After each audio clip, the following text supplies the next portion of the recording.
Good morning. Welcome. Glad to have you join us this morning for the Minnesota Crossroads Career Network webinar.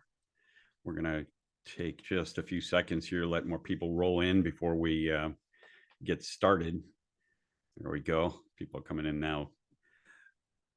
Well, thanks for being here this morning. Glad to have you join us for the Minnesota Crossroads Career Network webinar, excuse me.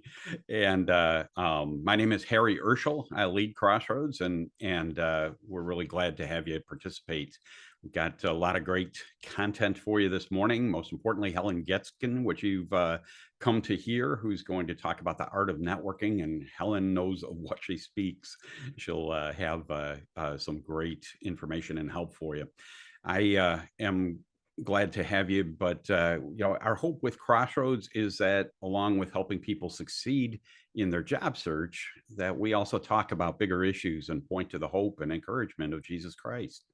One thing I see very often is that people try to go through their life on their own, especially when they may be going through a difficult time, like a job search. They often get more isolated, staring at a computer screen all day instead of talking to real people. Life wasn't meant to be done without community. We're meant to support each other and to care for each other and to encourage one another. And Scripture tells us, do not neglect to meet together, as is the habit of some, but encourage one another.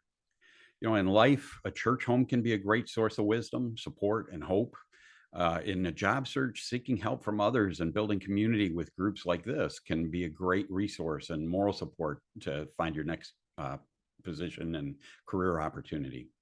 With all the things Crossroads offers, this is a great time to participate in community and be encouraged. We're just online here, but there's all kinds of ways you can get plugged in with other people in a more direct way. Don't do it alone. Plugging into groups like this can help greatly.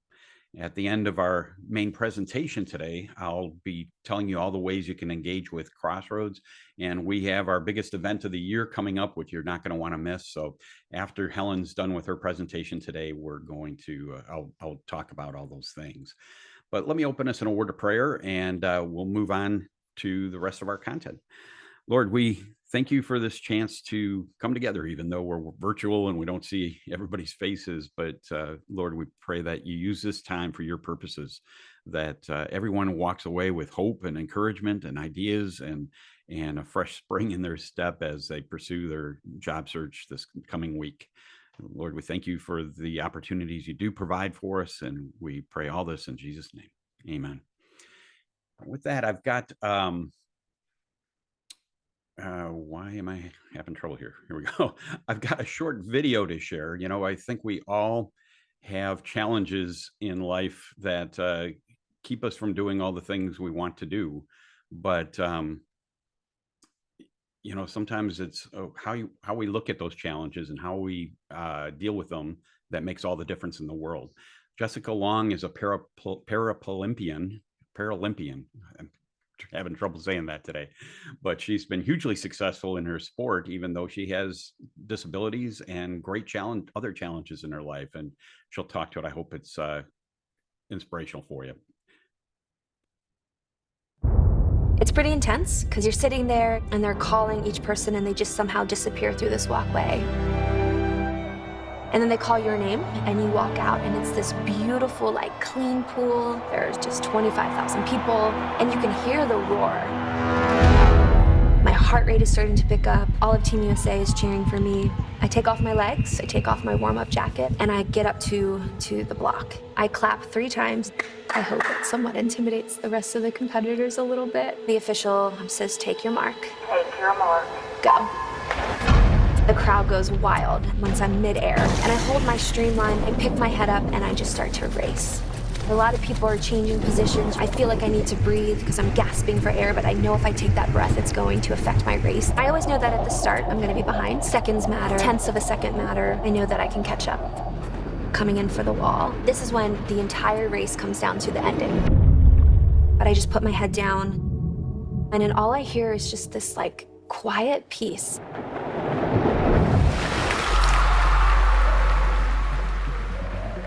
When I was born, I was put up for adoption by a young 16-year-old Russian girl And due to a birth defect, she just wasn't able to care for me. During this time in Baltimore, Maryland, there was a family, Steve and Beth Long. They went to a church meeting and they saw a picture of me. And they were told that this little Russian girl has leg deformities and really needed to be adopted. And my mom just said, you know, we knew you were the child that God wanted us to adopt.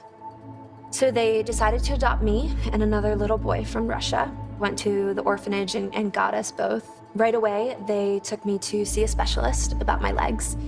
And with what I was born with, it's called fibular hemimelia. So basically means I was missing all the bones in my lower legs. I did have a foot with 3 toes that they decided to amputate 6 months after I was adopted. So I could be fitted in these little prosthetic legs and learn to walk just like everyone else. When I think back on my childhood, I didn't feel adopted. I just knew I was angry. Angry that I didn't have legs. Maybe that's why my birth mom didn't want me, because I didn't look like a normal person. I was missing half my body. I felt like such a burden to my parents in Baltimore, you know, because every time I grew, I had to get a surgery. I had to get the bone cut back. And that was excruciating. I can't think of a single childhood memory that, you know, we weren't always at church or with our church community. And what I heard a lot of is that God made me this way. And God always had a plan for me, and God loves me, and I didn't like it. I knew I didn't like it. I knew I didn't want anything to do with this God that made me this way. To top it all off, I was born on leap year. So all of my life, the calendar would skip me every 4 years before I had an actual birthday, February 29th. And I think in my head as a little girl that just solidified how I felt about myself, is that I was non-existent.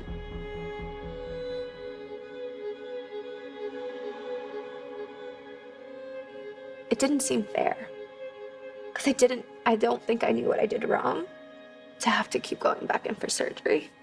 I didn't think I could even cry in front of my parents, because I thought if I cried, that somehow they would send me back to Russia. No one could help me. And it just hurt all the time. So eventually, I found sport, and I found that I was really good at sports. I found that swimming, I excelled in swimming. And when I first joined a swim team, I was 10 years old, and I was the only disabled swimmer on the team. Most people didn't know I was missing my legs until I got out of the pool. And I kept going back because honestly, I just liked beating these girls with legs. And it started to fulfill something in me, just earning love. Is it too good to be true? I want this so much, but don't know if I can trust you. In my first race, I turned and breathed to my competitor from Israel, and I remember saying, I did not come here to get second. And we touched the wall, and I had just won my first Paralympic gold medal as a little 12-year-old. And I was the youngest to ever go, the youngest to ever win a gold medal, and I think that that was the start of it. I started getting sponsorships and winning awards, signed a deal with Nike, and I'm in Sports Illustrated, and I'm getting commercials, and I wanted to be perfect in everything that I did. There was one year I had 18 world record-breaking performances, and I didn't slow down. Reached the next gold medal, set the next world record. That's where my worth was. My worth was in swimming. My identity was swimming. I'm stuck in the But at the same time, I was just broken and sad a lot. I had developed an eating disorder, really pulled away from my relationships, my family, and I realized that I had no control over my life. One summer night, I was at my Friday night youth group Bible study, and I'm sitting there, and I just think I just couldn't do it alone anymore. I just got up, and I made the walk to the front, and I found this woman, and I just said, you know, I want to give God my whole heart for once. And I prayed with her, and as soon as I prayed, it was the first time in my entire life that I felt enough, and that I was actually a part of God's family for once. And it's crazy, right? Because it doesn't just get easier. I just realized that God was prepping my heart for what was about to come. I'm in London at the Games. I found out that they had found my birth family over in Russia. All of a sudden, we were approached by NBC asking if I wanted to go back to Russia to meet my birth mom for the first time. Meeting my family, my birth mom, was something I dreamed of my entire life. So I decided to do that. And I took my little sister Hannah with me. It hit me all of a sudden, as soon as we landed in Russia, that maybe my birth family didn't want to see me. I felt really scared. Why did I come here? Why did I do this? And then we took an 18-hour train ride, 18 hours, and everything is covered in snow. I just kept reapplying lipstick and makeup. And Hannah said she didn't even put the lid on the lipstick because she was like, you just were so nervous. You just kept applying. And I think it was just because I wanted to present myself so perfectly yet again. So we pull up in front of their little purple house, and I took my sister's hand, and we walked together on the snowy, icy sidewalk. And you could hear my birth mom, Natalia, and my birth father were crying. Like you could hear tears. They come out of the back door, and my birth mom, I mean, she's just burst, I mean, just crying, sobbing. She just kept saying, my Lena, I think she was saying my daughter, but she's crying, my birth father's crying. I was starting to cry, and I was like, I don't want to cry. And something she just kept saying was that she couldn't forgive herself for giving me up for adoption. And I think if I had not accepted Christ as my Savior, I don't think I would have forgiven her either. But it was in that moment that I realized that, God has forgiven me my whole life. And I forgave my mom. I wasn't upset with her. And it was this moment that I've been angry my entire life. I didn't feel worthy, I didn't feel enough, that I just realized, oh my gosh, like God really had a plan this entire time. Coming home after Russia, it definitely, it was a heart change, but it also opened up a lot of other questions, and questions that I had to really come to terms and talk to God about, questions that I thought I already had answered. And I realized that it's okay to have those questions. It's okay to talk to God about it. Since accepting Christ as my Savior, I don't have to just go to God and have it all together. He knows that I don't have it all together. And I think it's something I still fight. I still fight that feeling of being in control. And I am constantly reminded every day that I need to give it to God. Every day when I put on these 2 prosthetic legs that are heavy, and they still hurt me. My legs still cause me pain. And I think it's honestly this really cool, beautiful reminder that I can't do it on my own. As determined as I am, I just can't.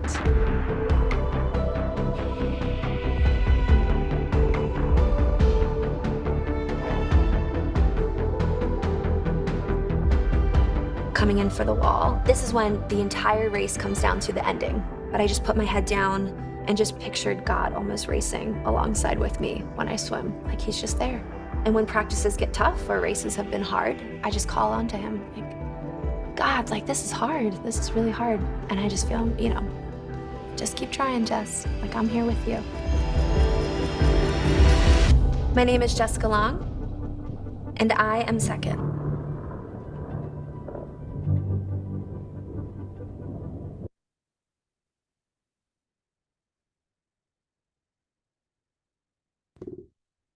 There we go. I think I'm back. I've seen that video multiple times, and it's always just amazing to me. I mean, we all have challenges in life we face. She has had bigger ones than most, and where you turn to when you're struggling, where your identity comes from makes all the difference in the world. And just hope that was helpful for you. As we move on, what you're here for today primarily is for Helen Getzkin, and I'm really glad to have her join us this morning. Helen, I got to know her a number of years ago now, and have always just appreciated her attitude and the way she works, but she's got a tremendous background in executive recruiting, worked with Korn Ferry, Stone Murphy, and other search firms over the years. She's done a ton of career coaching. She has helped a lot of people get jobs, and she knows and has seen what works and what doesn't in terms of networking, as well as every other aspect of a job search. And she does a lot of career coaching now, and coaching executives through their career changes. And so I know you're going to benefit a great deal from her presentation this morning. I'm really glad to have her join us, and I'll turn it over to you for the next hour. Thanks, Helen. Good morning, everyone. Good morning. Thank you, Harry. My name, as Harry mentioned, is Helen Geskin, and I am a seasoned former executive search partner who today is using my knowledge and skills in an encore career as an executive career coach after 3 decades of successful retained executive recruiting experience with top-tier firms, as Harry mentioned, Korn Ferry International, which is still the largest retained executive search practice in the world, Stone Murphy, a well-known boutique firm here in the Twin Cities, and I completed my career at 𝙃𝙗 International, which I think is ranked in the top 10 in the world today. After that time, I decided to retire, and for my encore career, I created a career coaching and consulting practice. My mission is very simply to guide executives through developing and executing a proactive career transition and career growth strategy through providing the necessary tools, supporting executives to achieve their purpose. I'm impassioned to provide strategic career search advisory processes for executives in transitions and executives who are seeking more in their current roles. We're going to talk today about networking. In the course of being an executive recruiter, I was networking every day of my life. When I made a cold call, which is how I usually found candidates, that was a networking call. And some of those turned out to be potential clients down the road. So networking is a really important thing. I don't know if you all know, but 8 to 10 executive job seekers typically find their next role through networking.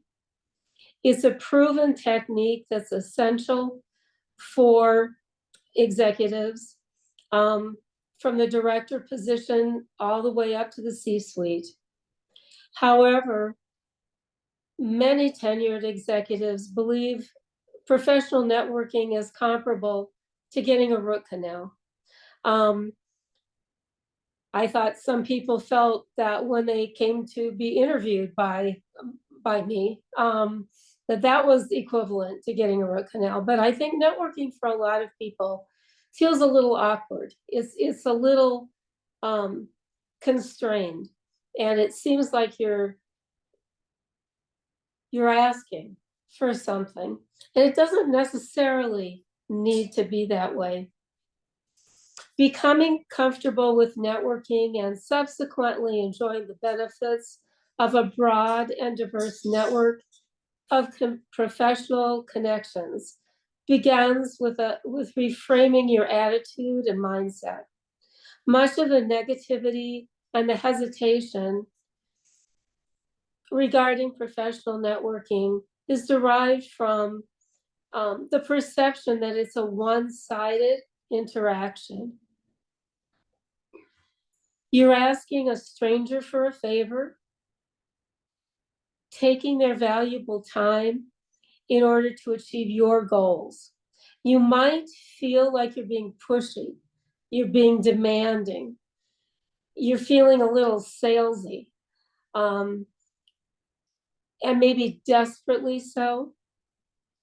Networking during a career transition, or actually networking while you're employed and learning to network within your organization, may compound all of those perceptions, especially if you are in career transition and it stems from an unanticipated departure, or a career transformation and anticipating rejection around every corner. However, networking really isn't about selling or inconveniencing anyone. It's really directed at expanding your professional network. So how do you change your mindset to network with confidence? Begin by positioning every networking meeting as a conversation of equals. Take a collegial and consulting approach as if you were attending a professional conference. Take into account the value you bring, regardless of your current circumstances.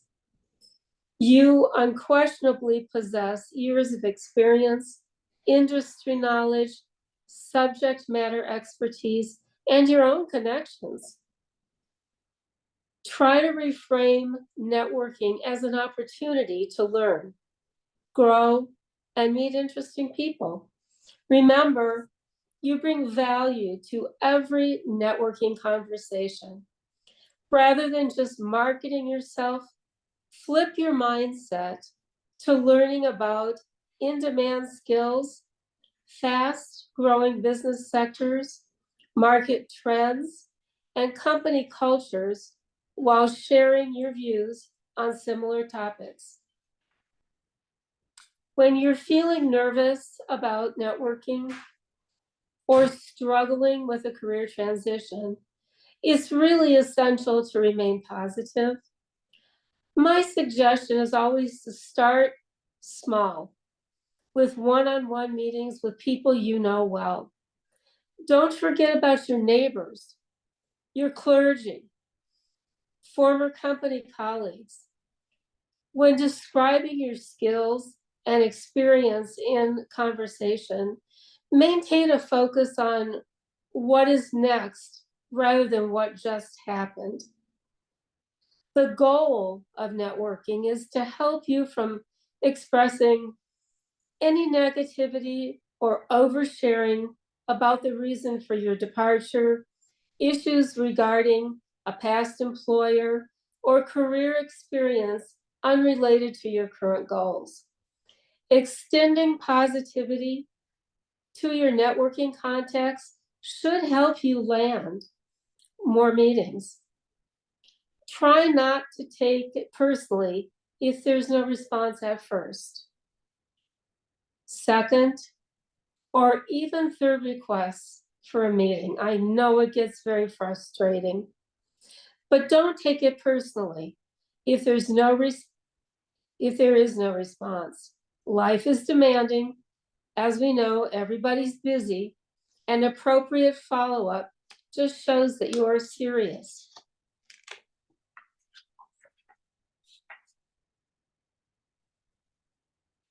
Networking doesn't end when you complete a meeting. Acknowledging it to be the beginning of a productive professional relationship is what you really want to do. Don't expect an introductory meeting to yield an immediate job opportunity. Instead, always engage in making a great first impression. My tagline for my business is the Will Rogers quote, "You never get a second chance to make a first impression." And I think if you keep that in mind, that will be helpful. Always establish credibility and build trust. Always, always send a thank you email, ideally within 24 hours, and promptly follow up on any action items. Use the next weeks and the months to stay in touch with LinkedIn comments on new connection posts, email relevant articles, and keep growing your network. Keep that growing network apprised of your job search progress. The more genuinely proactive you are, the easier it becomes for others to remember, refer, and support you. Ensure your, excuse me, ensure your last question is always, how can I help you today? Including this request at the end of every meeting illustrates how you appreciate the time and support you're receiving. Closing with this request not only helps you pay it forward and demonstrates your thoughtfulness, but it also improves memorability and strengthens others' willingness to support you in your job search. As I mentioned, it's probably best to begin with trusted friends, colleagues, neighbors, clergy. You'd be surprised. Your clergy knows everyone in the congregation, and they know what they do. I know that I get called often by my clergy, and they'll call me, they'll say, Helen, this congregant has just lost their job. Is there something you could do to help them? Could you take 20 minutes? And they're really feeling pretty low right now. And I always do. And that's a start, because once I have that initial contact with that person, we talk about what it is they're looking for. And then I can think about, who might I be able to refer that person to? So you've done everything previously suggested, and you still remain uneasy about networking. Give yourself a break. Be generous to yourself. If you make initial mistakes, be open to feedback. Most importantly, try to enjoy yourself. The more you exercise those networking muscles, the easier meeting actually becomes. Career transition can often be very lonely, and it can often be overwhelming. It may be helpful to retain an experienced someone who's experienced in executive recruiting and provides executive career transition services rather than continuing to be discouraged.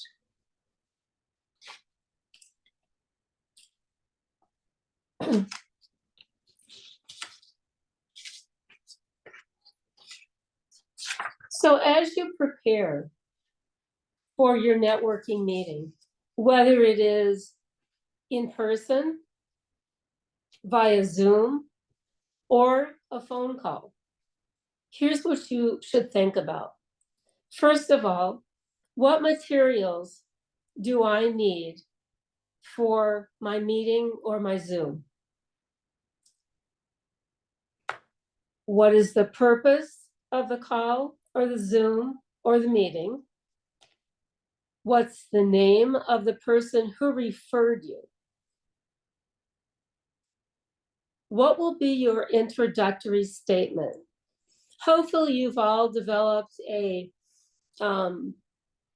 branding statement, that introductory, some people will call it an elevator speech, some people will call it your personal commercial, but make sure that you've practiced that and that you're comfortable in giving that.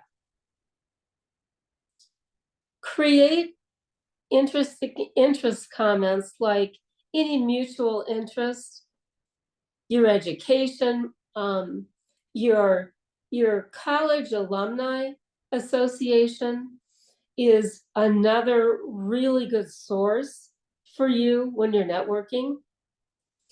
And that's something that you want to do right out of the gate. You also want to create relevant industry questions to ask the person that you're going to be speaking with. You're going to want to confirm next steps, and then you're going to thank the contact and close the meeting.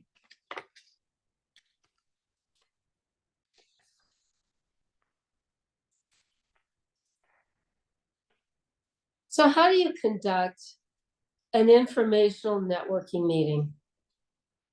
The first thing that you want to do is build rapport with the person that you're talking with. And how do you do that? It should be a brief, at most a minute, introducing yourself. Say something positive about your mutual acquaintance. Share something nice the acquaintance said about the person that you're speaking with. And then clearly state the reason for the meeting, that you have questions that you'd like to ask of this person. When you present yourself, again, use your branding statement. Present yourself as interesting, successful, and open to new challenges and ideas. You don't want to brag, but you don't want to be too humble either.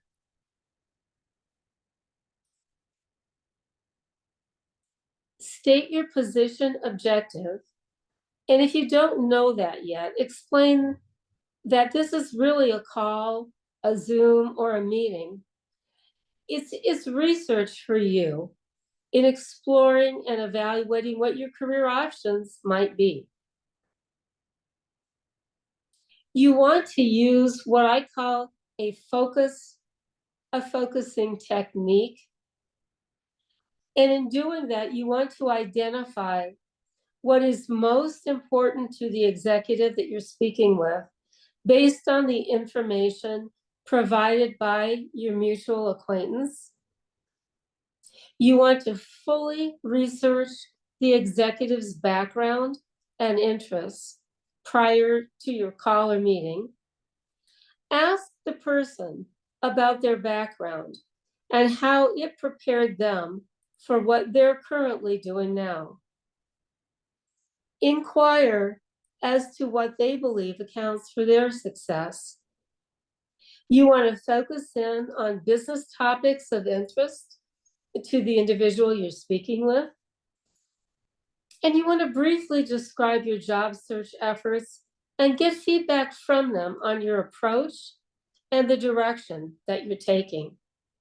Ask their opinion about challenges and trends in your mutual field of interest. You might also want to ask where they think you fit in some of the areas that you've discussed. You want to ask for recommendations of additional research resources. You want to seek their viewpoint.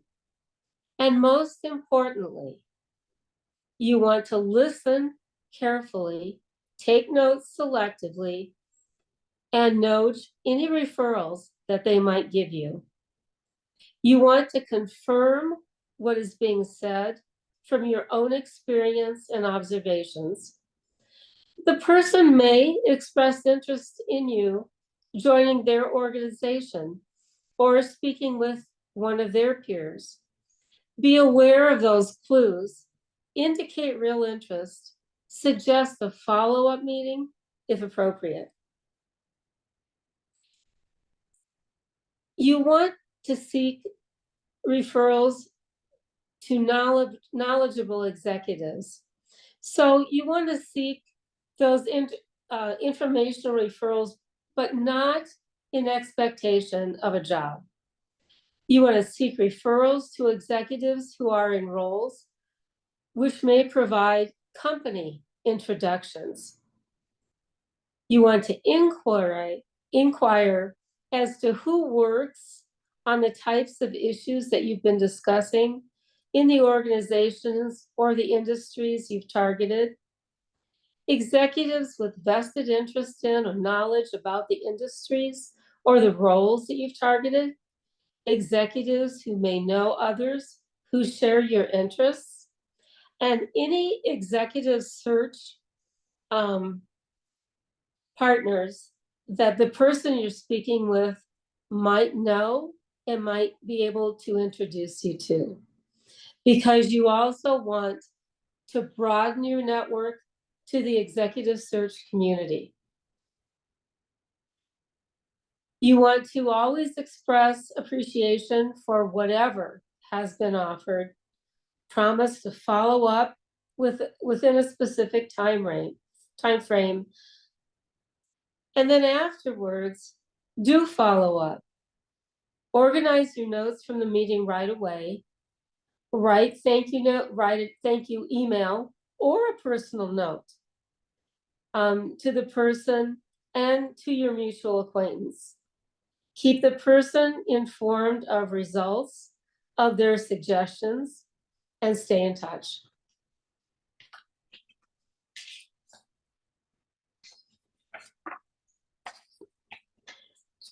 So let's talk a little bit about understanding networking as a whole.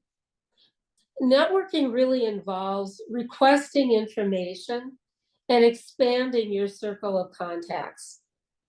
It does not involve straight out requests for employment. Networking is asking for a small favor, sometimes some information, some advice. Most executives will be familiar with networking. They've done it themselves. And if they're able, will do their best to accommodate your request. How do you ask someone for an informational or referral meeting? Informational meetings can be organized by using emails, by using LinkedIn messaging, and you can always try using a phone call. If you know the executive you're reaching out to and are comfortable making a call, or if an executive refers you and suggests a phone call is the most appropriate way to make contact, the phone call approach may be remarkably effective, although we all know that we're sent a voicemail more often than not. Before you make a call or before you reach out to someone, you need to develop a plan for what you're going to say and ensure that you've done some practicing. And there's nothing wrong with practicing, with recording yourself, which I actually think is a good thing to do. You can record yourself on Zoom and play it back. You can do a mock meeting with someone that you know. Remember that your primary objective is to arrange a face-to-face meeting. So let's say that you have been given a referral, and we call this a warm call. You might start out your conversation saying, I was speaking with John Doe or Jane Doe the other day, and he or she suggested that I contact you. I'm in the process of considering some important career transformations, and John believed you might be able to provide some valuable advice and insights about the marketplace to assist me in my decision-making process. Is there a time that would be convenient for you? And then, more often than not, perhaps you've not been given referral information and you're making what I would call the cold call. I spent 30 years making cold calls, calling executives that were not looking for jobs, and trying to get them to, first of all, to take my call, and then to listen to the job that I was recruiting for. And that's a form of networking. So when you're making that cold call, this is something you might want to consider. I'm about to launch a plan to make several strategic career decisions, and your insight and advice would be extremely helpful. I'm attempting to learn more about the field of, let's say, technology, to determine if it would be a good fit for my background and my long-term career goals. You have an exceptional reputation in your industry, and I would really appreciate any advice you could provide. I want to be respectful of your time. Do you by any chance have a 20-minute time slot available that would be convenient to meet with me? This cold call could also be used via LinkedIn messaging rather than via a call or an email. And I think that you will find, and you may be surprised, that you get response to that. Whether online or in person, one of the biggest challenges of networking is making connections. A strong network isn't built overnight, and it takes time to nurture and maintain those contacts. To build and maintain a strong network, you need to be active, you need to be authentic, you need to be prepared, and you need to be open-minded. For online networking, it's especially important to stay engaged on social media, things like LinkedIn and other platforms. This means regularly posting updates, sharing content, engaging in conversations. For example, there are multiple ways to engage on LinkedIn, from contributing to industry conversations to telling stories about the type of work you do. Being active also includes responsiveness. When people reach out to you, respond. If you get a call, anytime, whether you're employed or not, from an executive recruiter, always respond. Everyone's inboxes and notification centers are absolutely flooded with content. And if you want to stay top of mind, you have to appear regularly on their social feeds or in their inboxes.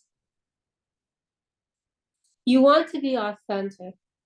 It's really important to be genuine and honest about who you are and what you do. Share your true interests, your passions, your goals, rather than posting what you think people want to see. Marketing yourself might grab some attention in the short term, but genuine transparency will pay dividends over time. You'll build trust and credibility, and you'll find people who will connect with you if you're honest about who you are and what your goals are. You want to always be prepared. So before attending a networking event, even like the one we're having today, research if it's possible, the people that are attending and the organization hosting the event. This will help you to identify potential contacts and tailor your message to their interests. There are some key things to look for as you prepare for a connection. Do you have any mutual acquaintances? What is their business? Do they have other particular areas of expertise? Do your best to understand the person you'll be connecting with and to find where you have common ground. Prepare some talking points about your own qualifications and goals so you can effectively communicate with them on the spot. But always err on the side of listening more than you talk. You also want to be open-minded. Be open to connecting with anyone. Sometimes you'll make the most fortuitous connections with people you least expect. So approach every interaction with an open mind, engage in conversations with a diverse selection of people. Executive networking is an invaluable tool for building relationships and business success. While the rise of technology, AI, social media have made it easier than ever to network online, in-person networking is really what you want to focus on. To maximize success in every networking interaction, make an effort to be active, authentic, prepared, and open-minded. Build relationships, expand your knowledge and resources, and make a positive impact on your industry. Being involved in industry groups on LinkedIn and outside of LinkedIn, but most functional areas have networking groups or have associations. Here in the Twin Cities, there is the Minnesota Manufacturing Association. There is the Twin City Society for Human Resource Management. There are plenty of IT associations, and utilize those associations.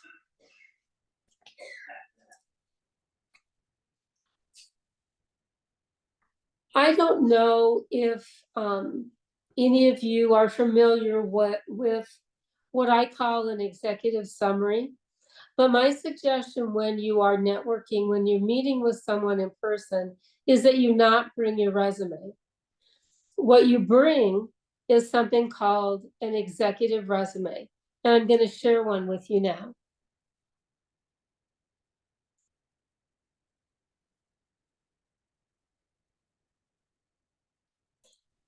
An executive resume shows, as you can see on the screen, your branding statement, your select accomplishments, your areas of expertise, your experience, your target profile, which are the types of positions that you'd be looking for, and then your target companies. The reason that you want to present something like this, as opposed to your full resume, is because when you're meeting with someone or when you're speaking with someone, what you're asking for is their help in giving you referrals to other people at the companies that you've targeted in your areas of expertise and in the target titles in your profile. So some people will call this a networking resume. Every one of my executive in transition clients is expected to put one together. We develop it together after we've done their resume. And they have found this to be an extraordinarily positive working tool for anytime they do a coffee meeting, or to share it as we are doing right now on Zoom.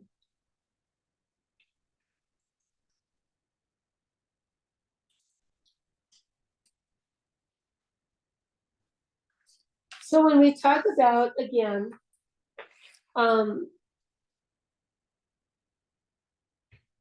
how you want to prepare for networking, here are just a few bullet points. You want to do your dress to impress.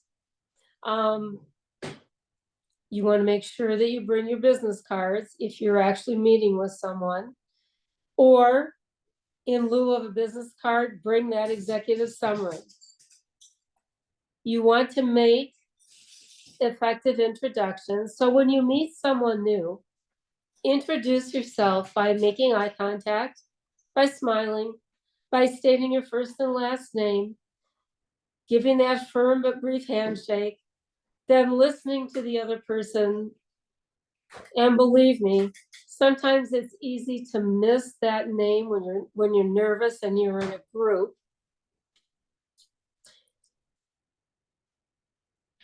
Listen first, then speak. And I think this is really a networking secret. It's also an interviewing secret, by the way. Let the other person speak first and then listen. Most people don't realize this, but the person who talks about themselves first is only being half listened to. If your counterpart is preoccupied with what they're going to say when it's their turn to speak, they'll only be partially turning into what you're saying. But by asking the other person questions first, they'll be more relaxed and focused when the conversation turns to you. Have a good few questions in your back pocket. Ask the other person about their background, the type of work they do.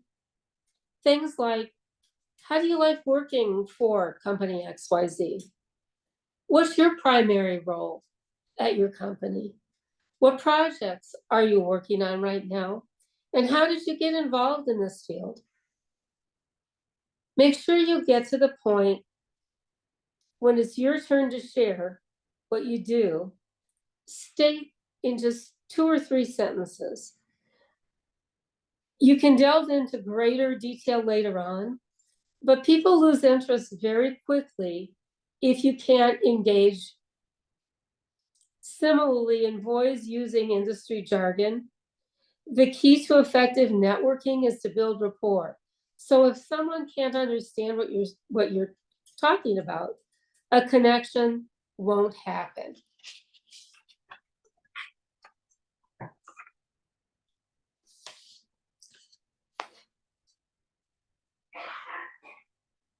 So let's go over one more time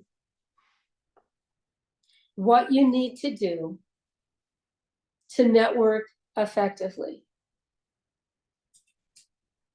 You always want to network before job searching. So attend industry networking events, attend Minnesota Crossroads, especially their holiday event, which is a fantastic event I've attended myself many times. If you network before job searching, you're off to a better start.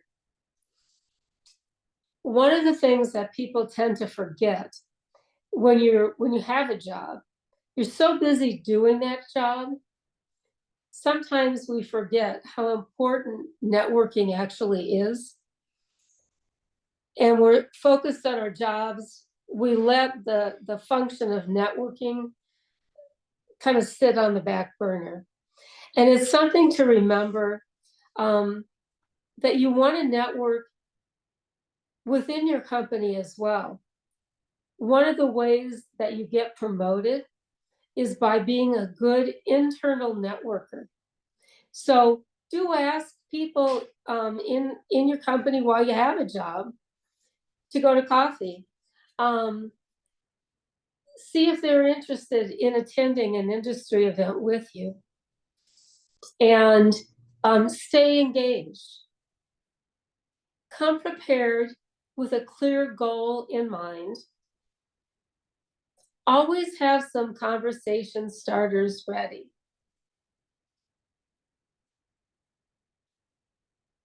My suggestion is is if you can think of something humorous to start the conversation, it's usually a very good icebreaker. I used to address groups all the time on executive search, and sometimes executive search partners also get the name of being a headhunter. So many times when I would address a group, after introducing myself, I would say, well, you know, sometimes I get the name of headhunter, but I'm really not lurking in hotel lobbies with a net trying to recruit executives that way. I'm really not headhunting, but I am always networking. Introduce yourself to people that are more experienced. It's easier and probably more comfortable to stay with people at your own level. But sometimes it's really important to push yourself out there. If you have an opportunity to see the list of people who are going to be at an event, and you see people who are in those target companies or in target industries that you're interested in, do a little research on those people and seek them out. Something that's really important, and I think people forget, is always ask people about themselves. Have questions ready to ask of the people that you're going to be meeting, whether it's a industry function or a general networking function, or you're doing a webinar. Have some questions ready. Always practice, again, active listening. When I prepare people for interviews, and I do mock interviewing, I also do mock networking meetings. And the one thing that is a red flag, usually in the first time we go through it, is active listening. People tend to over-explain. People tend to talk too much. It's natural, and especially natural when you're nervous. So again, practice that active listening and always respond directly if someone has a question, and don't pontificate. Respond directly and stop. Ask them if they'd like you to provide any additional information. You can actually, in this day and age, take notes after each conversation relatively easily on your phone. Go to the notes section, just write John Doe, Company XYZ. We seem to have found a connection. And I apologize for the dog in the background. Ask for what you want. If you are looking for someone to introduce you to someone in a particular organization, again, you've got an executive summary if you're meeting one-on-one or via Zoom that you can share. And you need to remember to ask again for what you want. Exit a conversation gracefully. If you find that you've got enough information, you need to move forward.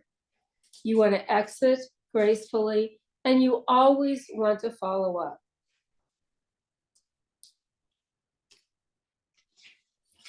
Anyone who's ever looked for a job can attest the process can be daunting.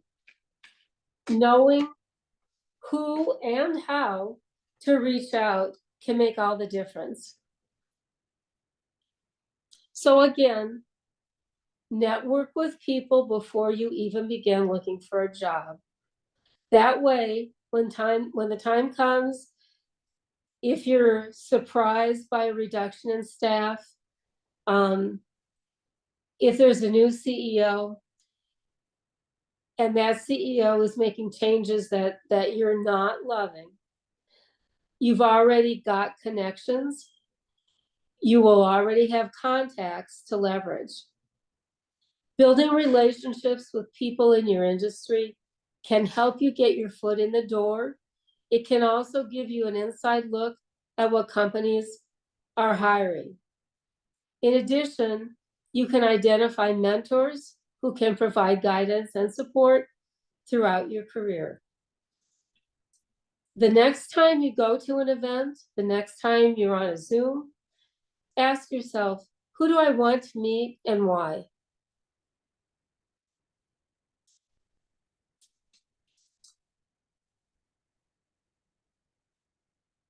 So I'd like to open this up to see if there are any questions. And I see that there are chat. All right.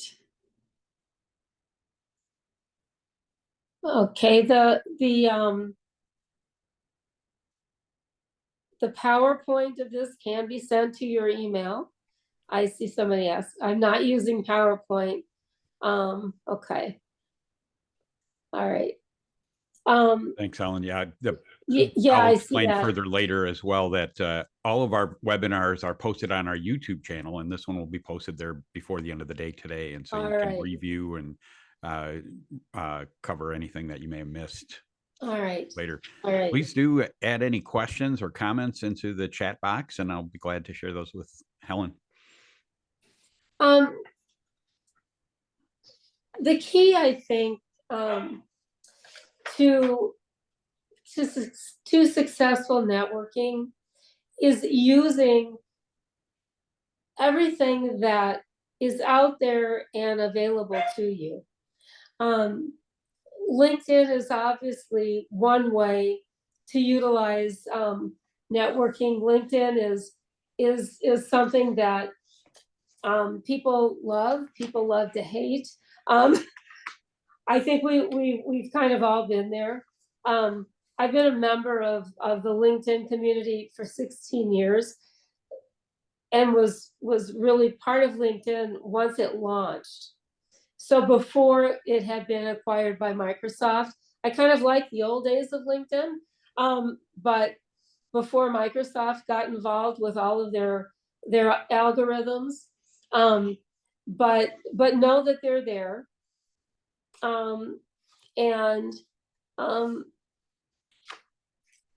Use LinkedIn messaging. Reach out to people that you might have an interest in talking with from a networking perspective. And there are simple ways to do that.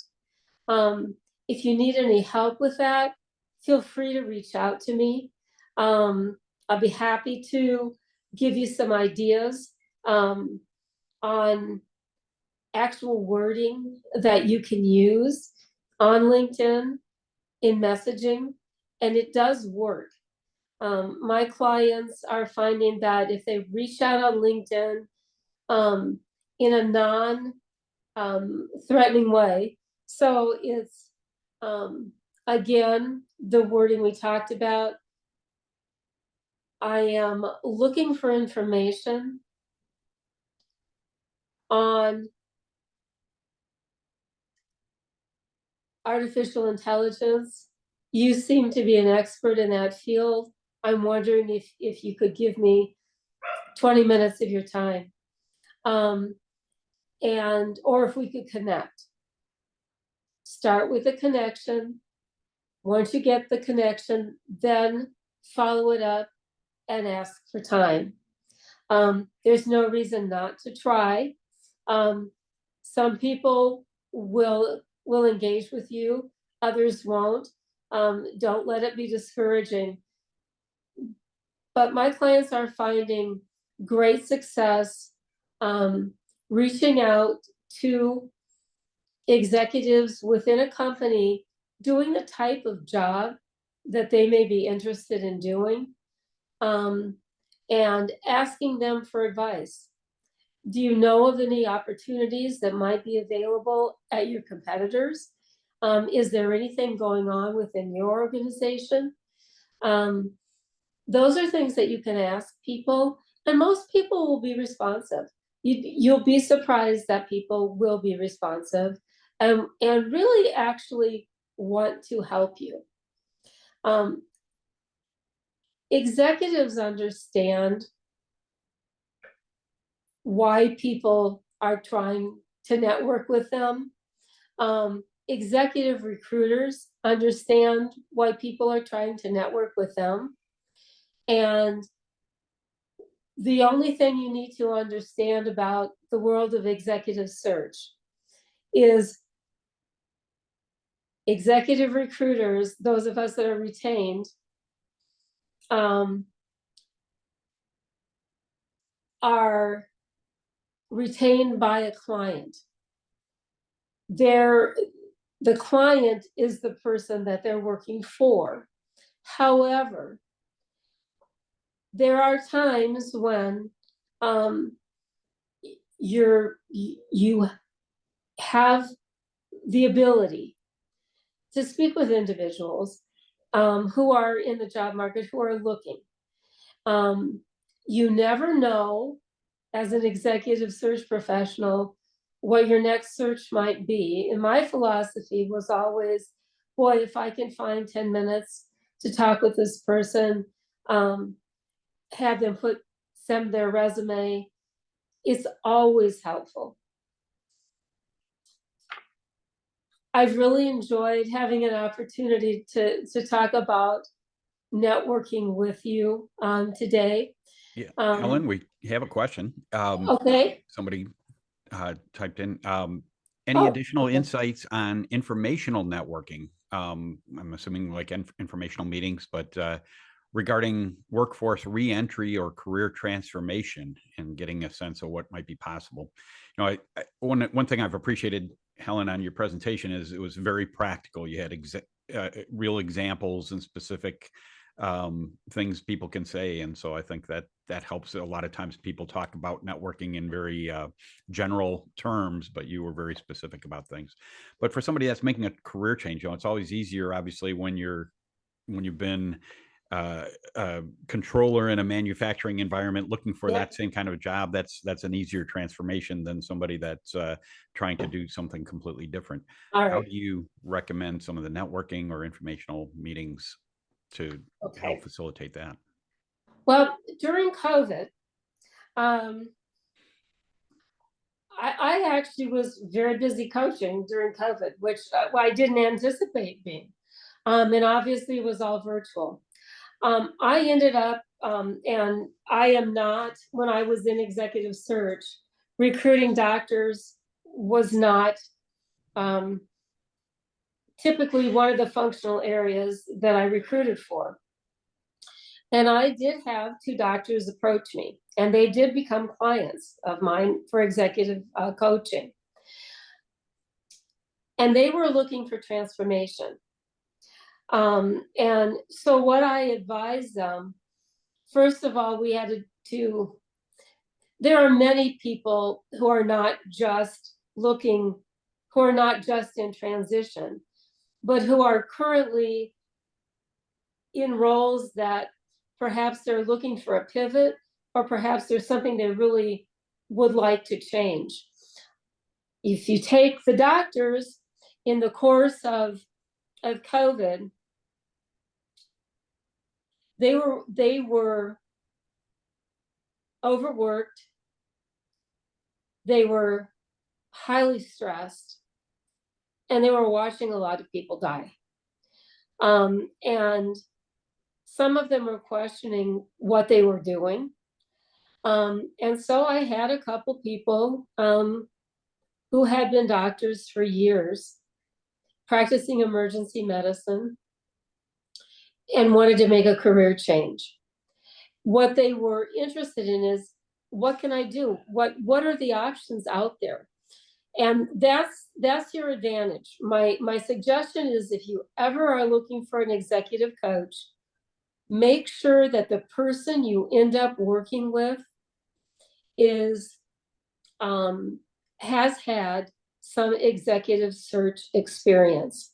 I will tell you, the best coaches out there have been former executive recruiters. If you end up being coached by someone who's never recruited, they are not going to be able to assist you as well. So in the case of doctors looking to make a transition, I actually had done some searches for doctors in companies. The insurance industry, always, most insurance companies have a chief medical officer that work with their actuaries. Medical device companies also have a chief medical officer. And what I did with my doctors is, we looked for target companies that they might be interested in putting that list together on that executive summary. Did they need to stay local? Were they available to relocate? And what might it be like working in a corporation versus practicing medicine? And we talked about that. I had them reach out to a couple of chief medical officers, one again who was a placement of mine, and it helped them understand what the differentiators were, and maybe how to network in that way. And they are both now chief medical officers in companies.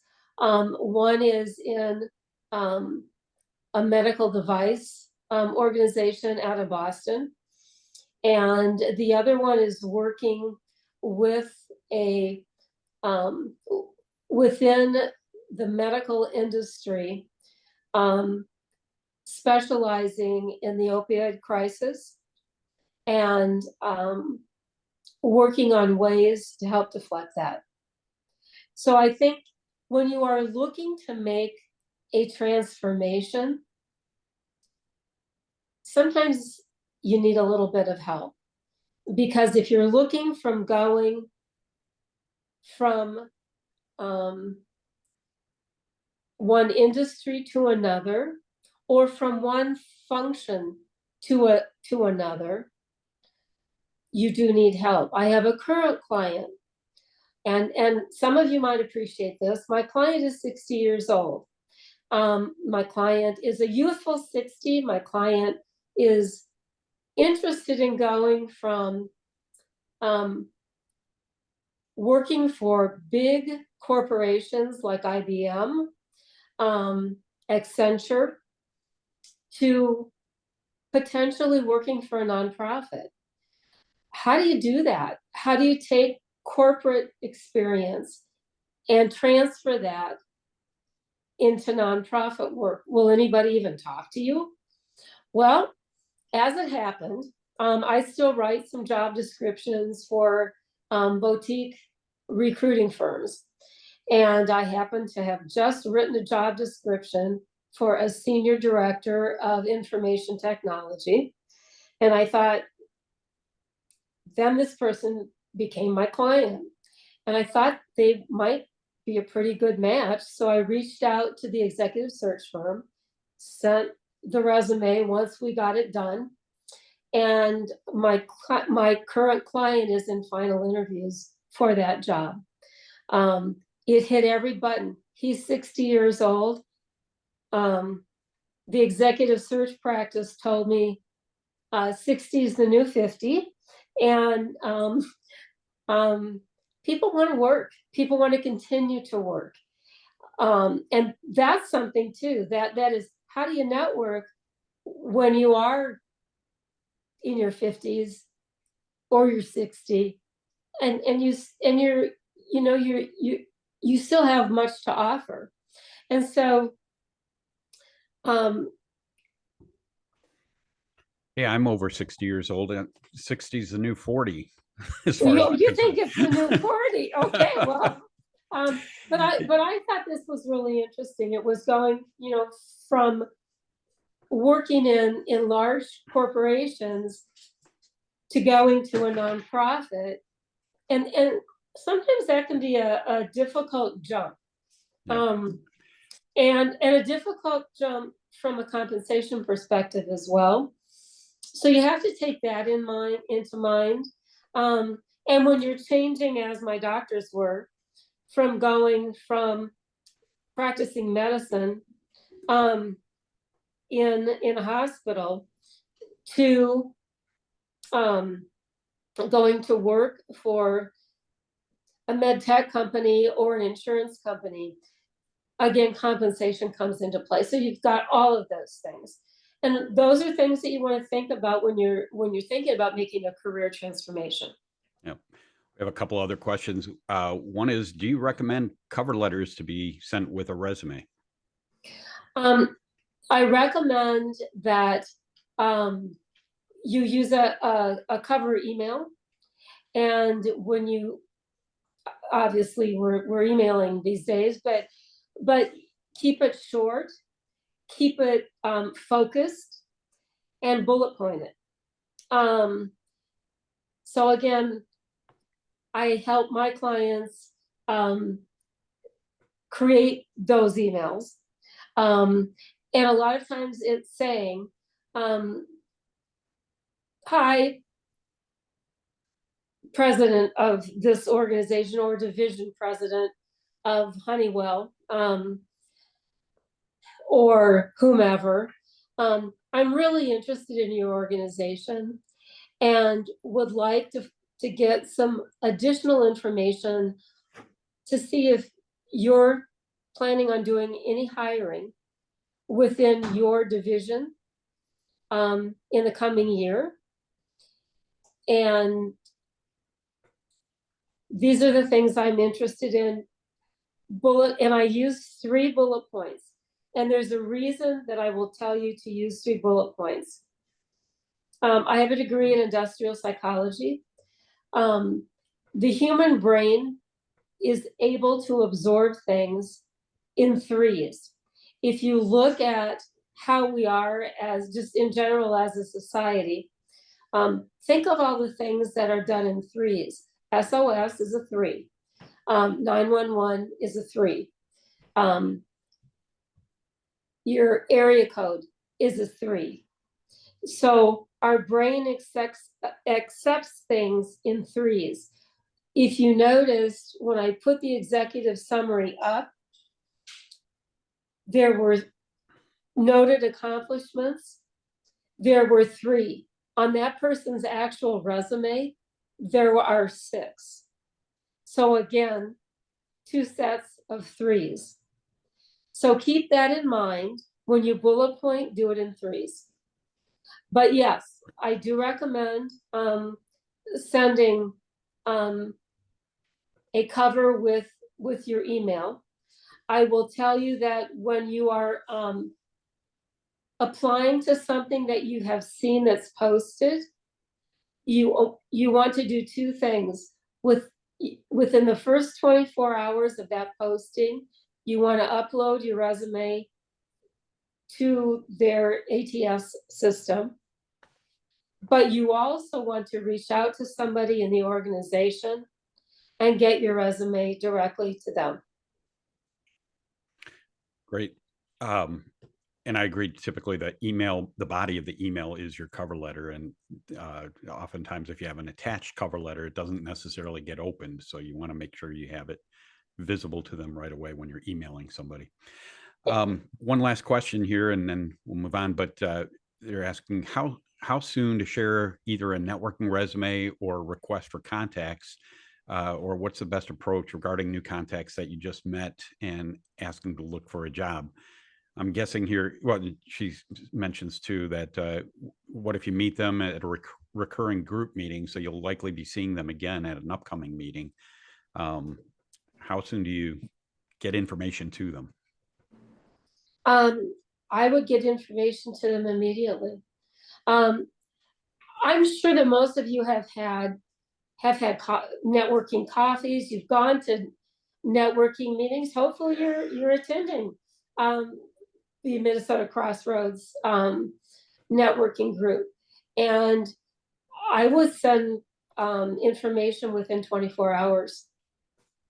Just as if you actually have a coffee meeting with someone, you want to send that thank you to them via email within a 24-hour period. Was that what the question was? I think so. Yeah. I mean, I think soon is good. You don't, yeah, I mean, it helps them to better understand who you are. Helen, thanks. Well, and it also shows that you're interested and that you're engaged. Absolutely. So showing interest and engagement is whomever you're talking with, whether it's an executive of an organization or someone in a position that you might have an interest in, or an executive recruiter, as Harry well knows. And I want to show engagement. Yeah, I think I've heard people say sometimes, well, I don't want to seem too eager, but your sense of urgency, they'll mirror your sense of urgency. And, you know, if you're taking forever to send something or send a thank you note, you know, a week later after a meeting, then they don't have a sense of urgency about sending you contacts or other advice or help either. And so if they see you're, you know, on it and you're on the ball, they're more likely to respond sooner as well. And so, yeah, I think sooner the better. And that thank you email, or if by some chance they've given you a business card and has an address on it, very few people send an actual handwritten note these days. It will differentiate you if you do, but there's nothing wrong with doing it via email, but get it sent right away. And always do end it by saying, thank you so much for your time. Please let me know if there's anything I can do to help you. Yeah. Agreed. Helen, thanks so much. We need to move on, but I'm great experience that you've been able to share. And like I said, I really appreciated that. It was very practical and with specific things for people to do. It wasn't just theoretical networking. And so that's, I think, extremely helpful. There's a lot of information out there. It's been a pleasure. Thank you so much for inviting me. Thank you. Want to move on to share a few things with you about what else you can take advantage of through Crossroads. And as you are engaged in different things, the more help you can get, the better, and it helps you get through the process faster. So let me share my screen here for you, and I will talk through a few things that, let me get this up. So if this is your first time on a webinar with us, or if you haven't attended one of our in-person events, you'll be getting in the mail in the next few days a copy of this book, How Long, O Lord, How Long? It's a great devotional dedicated specifically to people for job transition, excuse me. And it's really encouraging. There's an index in the back. You can look up whatever situation you're in or frustrated with, and it'll give you some great insight and moral and spiritual support. So that's a free gift from us. And like I say, it'll be on its way. If you haven't received one already, it'll be on its way to you soon. And I'll mention it again near the end here, but I want to emphasize our biggest event of the year is coming up. Helen referenced it, but we haven't done it for the last 3 years now. And I'm so glad that we're able to get back to be able to do this again. But our 2023 Crossroads Christmas networking party is coming up, and it serves a couple of purposes. One is if you're not employed and you don't have a company party to go to, we provide that for you. And so we have hors d'oeuvres and just a nice festive event to be able to celebrate the Christmas season and with others.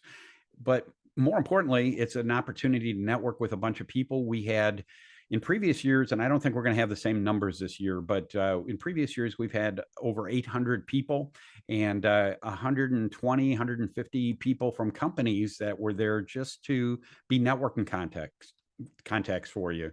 It's not like a job fair where you share your resume or anything with them, but you can make a few connections, get information about companies, have somebody to be able to reach out to perhaps give you advice and insight into how to pursue opportunities at their company most effectively.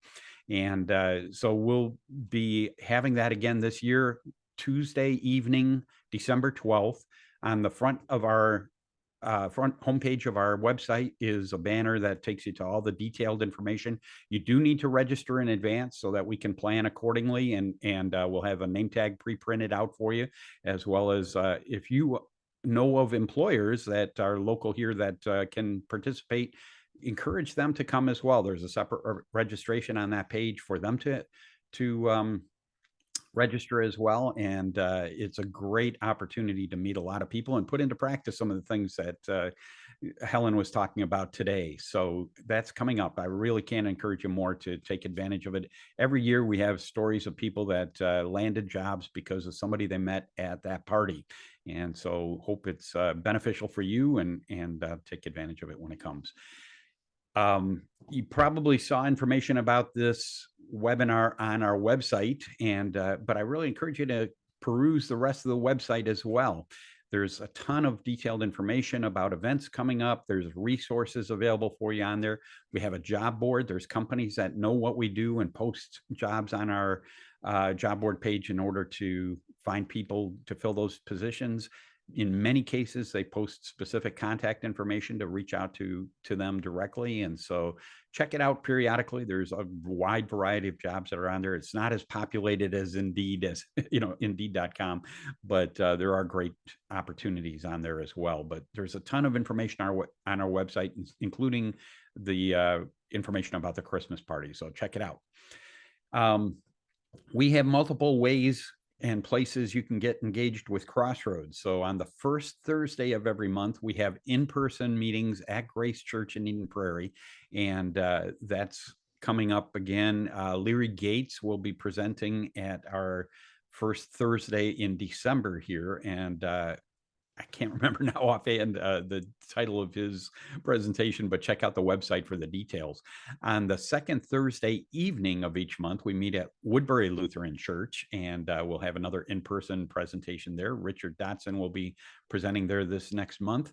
And then on the third Thursday morning, what you're participating in right now, we have an online webinar. And, the webinars, I think we're going to continue indefinitely because we've typically had people from all over the country participate. And I'm really grateful for that, and want to be able to provide those services as well. So website will always have the details of the upcoming events. Check it out regularly. Take part in as many as you can. And especially the in-person meetings are so much better in terms of being able to interact with people face to face and create new relationships and have side conversations, and that we're not able to do through our webinars. So take advantage of the in-person as much as you can.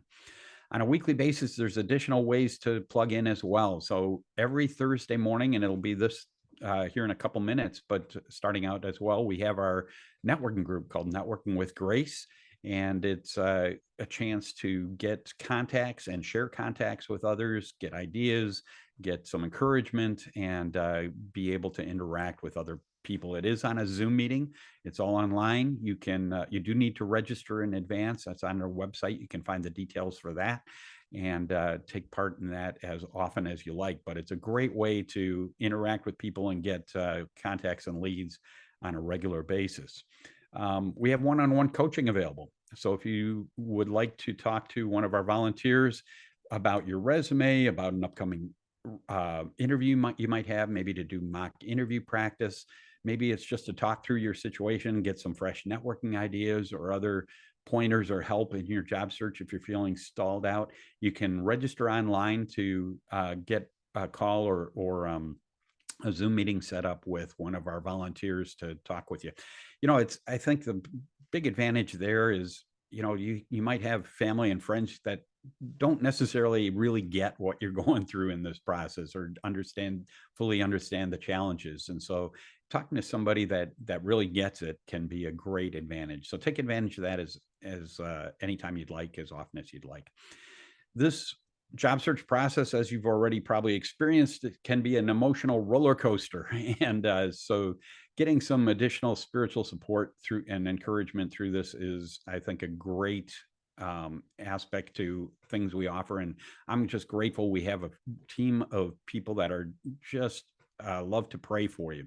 And so you can put in a prayer request on our website, or if you'd like more individual and maybe a little more ongoing help, you can sign up for Soul Care. The details for that are on the website, and somebody will reach out to you to be able to set something up and provide some of that encouragement you might need in this process. All the details again on the website. But the meat and potatoes of what we offer is through our online classes. And it's the most in-depth and ongoing help you can get. We have an 8-week class that covers every aspect of a successful job search strategy. And we were supposed to have one start this past Monday, but it got postponed for a week. So it's actually going to be starting this coming Monday. So you can still sign up. It's on details on the website. And take advantage of it. We have, it covers every aspect of a successful job search. So starting with attitude and getting in the right frame of mind and doing some assessments so you can better articulate what makes you unique and what you bring to the table. We talk a lot about networking and targeting companies. We talk about resume best practices, interviewing skills and situations you're going to run into, negotiating, selecting the right job, and much more. And as much as the content is really strong, I think equally important is that weekly light accountability with the rest of the group, having a group of people that are all in the same boat and you get it, you understand the challenges you're facing, the encouragement you can and moral support you get from each other, and getting a new spring in your step for the next week as you're going through this process. And throughout the 8 weeks, we also talk about God's perspective of your job search and your career and your life. And I think that's equally important as well. So as I say, each month we start a new class, but there is one starting next Monday, this coming Monday. So be sure, if you're interested at all, check out the details online. You can register on, you'll find the information on the website and take advantage of that coming up soon. If you haven't checked it out already, we have a LinkedIn group. If you put in MN Crossroads Career Network in the search box on LinkedIn, you'll find us. And there's a ton of great information that gets posted, including upcoming events and other things. But I think one of the biggest values of the group is that people that have been through Crossroads in the past, that stayed in the group and are just available there for you to be networking contacts in the companies they're working in now. And so I think we're approaching 2,500 people in the group. You can kind of scroll through and find people at companies that you're interested in pursuing and reach out to them. And it's a great way for you to be able to give back after you've landed. Just stay in the group and be available for others to reach out to you, to ask questions, offer any recommendations or advice for them.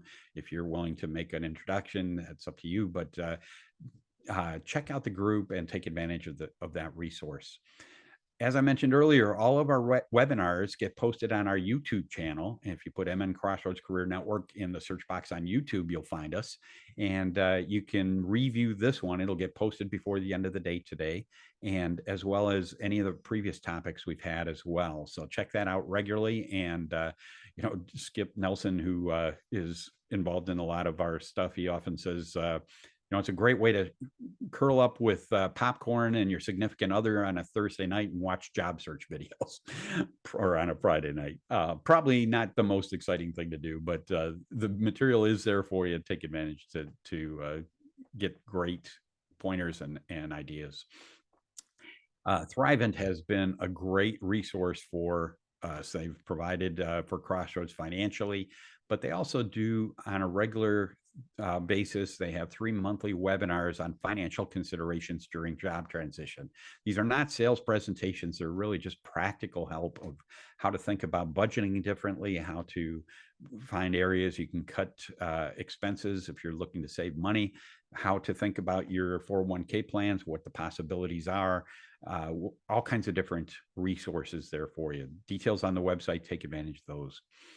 I just want to acknowledge we have over 40 people that volunteer for Crossroads in one form or another. Nobody gets a paycheck. Everybody's doing this because they want to be of help. They bring expertise and just a heart to be able to help other people. And so I'm grateful for every one of them. We can't do all the things we do with Crossroads without them.